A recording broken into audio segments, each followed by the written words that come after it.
We are delighted to have you here with us at the Supreme Council. Geocaching is, I just got introduced to it a few months ago myself. Wow, what a fun thing to do.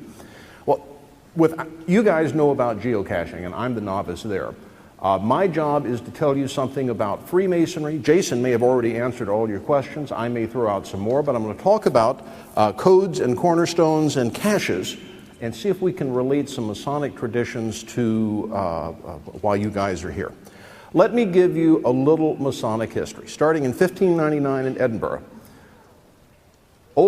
actually it's the second oldest lodge minutes in the world. There's another lodge in Edinburgh, at Atchison Haven, that had a meeting a few months before that was recorded. But in 1599 in Edinburgh, at the Lodge of Edinburgh, recorded in the minute books, one of the members is chewed out in the lodge because he hired someone at the job site that didn't belong to the lodge. Well, those of you that know anything about labor, this is a union with a closed shop rule. I mean, there is no greater offense than hiring someone at the job site that doesn't belong to the union. And so the man is dressed down, he publicly apologizes, his apology is recorded in the minutes. Now, we move forward 118 years, we moved south from Edinburgh to London. At the Goose and Gridiron Tavern, 4 of the old lodges of the City of London get together. Now, the reason they get together is that the old traditions are being overlooked. They're being forgotten. In particular, the annual feast and assembly is not being held. These guys are the party animals. They want to have that annual feast and assembly. And so they set up an organized structure to make sure that the rules and regulations are being followed. What's more important than that, these guys are not connected with the building trades. They're not masons, they're not hewers, they're not plasterers. These are gentlemen.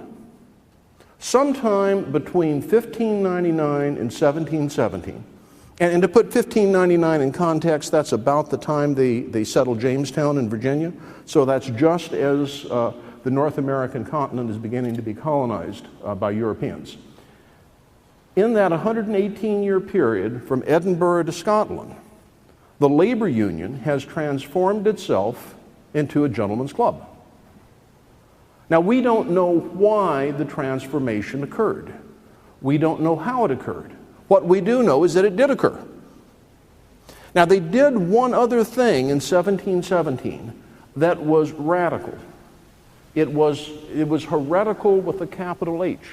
They said that men of different religious backgrounds could be friends with each other. They could agree that God was central in their life and that God compelled them to do good, and they could then stop talking about religion at that point. Now, in 1717, that was a horribly radical idea, that men of different religious beliefs could be friends and work together. But the Freemasons said, yes, that's going to be one of our founding principles. So Freemasons do this in 1717. Now we go forward to 1730. The first lodge is chartered in Boston, St. John's Lodge at the Bunch of Grapes Tavern. One of the traditions that we have sort of let lapse is we don't have too many meetings in taverns anymore. And that must have been fun, but that's okay. Those were the good old days. So in 1730, we've got Freemasons meeting in the United States. St. John's Lodge is still meeting up in Boston. And in fact, it's not going to be very long at all before they celebrate their 300th. And there are not very many institutions on the North American continent that can celebrate a 300th anniversary. So they're very proud of that. 1737 in Paris. And now we're getting into a very important event that occurs in the entire spectrum of Masonic tradition. Chevalier Michael Andrew Ramsay, a Scotsman, he was tutor to the children of the Pretender. He gave an oration. And what he said in his oration was, Freemasonry really wasn't descended from the stoneworkers. It was descended from the crusading knights in the Holy Land.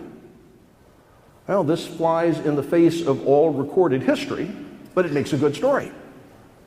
So instead of the British tradition of the stoneworkers And as Jason was telling you, these gentlemen mason took the stoneworkers' working tools, and they now use them in a moral or philosophical sense, so that the square is to square your actions by the square of virtue. The plumb teaches you to walk uprightly before God and men. So that transformation had occurred in Britain. But now in France, this new idea is introduced that Freemasonry originated with the Crusading Knights. And this is going to get into the Masonic tradition of caches. In 1753, in Fredericksburg, Virginia, and it's the Lodge. I mean, that's the name of it, the Lodge at Fredericksburg. That's when they held the first recorded meeting where they conferred a high degree known as the Royal Arch. And what the high degrees are, these are simply additions to the basic Masonic legends. One of the legends that has been inherited by Freemasonry, and it's interesting because we're not sure where it comes from, but it's a legend concerning the building of King Solomon's Temple, the most famous structure described in the Bible, the first permanent house for the seat of God. The mercy seat is there in between the cherubim and the Ark of the Covenant, kept within the Sanctum Sanctorum. And that King Solomon organized the Freemasons so that they would be able to work more efficiently and they would be able to work more effectively. And as you showed your skill, you advanced in the organization. And it was according to the legend, it's the same structure that exists in unions today. You start as an apprentice, you become a fellow, and then you're a master. And Master Mason was reserved for King Solomon, Hiram, king of Tyre, and Hiram Abiff, the metalworker. These are, by legend, the three Grand Masters. Hiram Abiff had the secrets of a Master Mason. A group of overeager journeymen or fellow craft masons wanted to find out the secrets of a Master Mason and advance to that level. Hiram Abiff refused to tell them and was murdered. So that's the legend that we inherited from the guilds. But then the legends started getting added on. Now, what I should tell you is the legends are not historically true, but they in fact teach truths. You don't have to believe that Othello existed to realize that insane jealousy is a bad thing. You don't have to believe that Romeo and Juliet truly existed to believe that family feuds are bad things. So, 1753 in Fredericksburg, a tradition is introduced that underneath the Sanctum Sanctorum of King Solomon's Temple was buried a treasure. That's called the Royal Arch. And 1769 in Boston, and it's interesting that many of these important events for a European organization are occurring in the United States. We don't know that they necessarily started in the United States, but we have the first minute books of them happening. In 1769 in Boston, in St. Andrew's Chapter, the first ceremony known as the Knights Templar degree is held.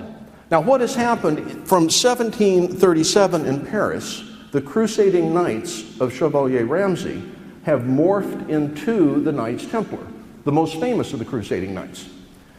And essentially, the legend, and I'll summarize this because if you remember studying mythology in high school, and you'd read Greek myths and you'd read Roman myths, and the stories would be very similar, but there'd be different twists to them, depending on who was telling the story, whether it was Greek or Roman or who the author was. That's what's happened in Freemasonry. There is not a unique story that's told only one way. But basically the story that evolved was that King Solomon, when he built the temple, organized the Freemasons. He buried underneath the Temple Mount in a vault a treasure. The temple is destroyed. The Jews are dispersed to Babylon and then around the world. And then when the Crusades begin, the Knights Templar come to Jerusalem. And actually, they're not called the Knights Templar at that point. They are the poor fellow soldiers of Christ. They're given headquarters on the Temple Mount. And because they were headquartered on the Temple Mount, they became known as the Knights of the Temple, or the Knights Templar. While they're clearing away the rubbish, they discover the cache, the hidden treasure that King Solomon left on the Temple Mount. And then they take this treasure back with them to Europe. Now, it's never clear what the treasure is. Sometimes it's gold and wealth. Sometimes it's secret knowledge. But whatever it is, they take it back with them. When they are suppressed by Philip V